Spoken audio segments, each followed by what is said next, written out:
In this video, I'm going to show you how to create a ribbon microphone icon in Figma using a quick and easy plugin workflow. If you're working on a UI design, a brand project, or just need a clean microphone icon with a ribbon style, this is a simple way to get it done fast without drawing anything from scratch. And if this tutorial helps, make sure to hit that like button and subscribe for more Figma tips and design tutorials just like this.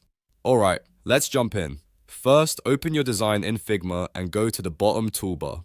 On the bottom toolbar, look for the Actions icon. This is where you can access extra tools, plugins, widgets, and helpful shortcuts inside Figma. Click the Actions icon to open the menu. Once the menu appears, select Plugins and Widgets. This will take you to the section where you can browse and run plugins that help speed up your design work.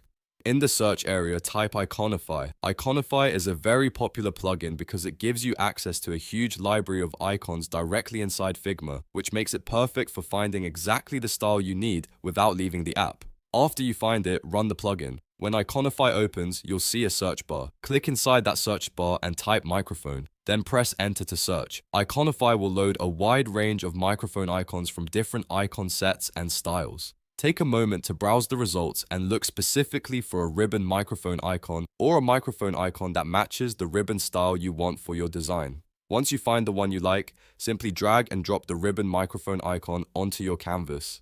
You can place it wherever it fits best in your layout, whether that's for a logo, a podcast graphic, an app interface, or a social media design. From there, you can resize it, change the color, and adjust the placement to match your overall design style. That's really all there is to it.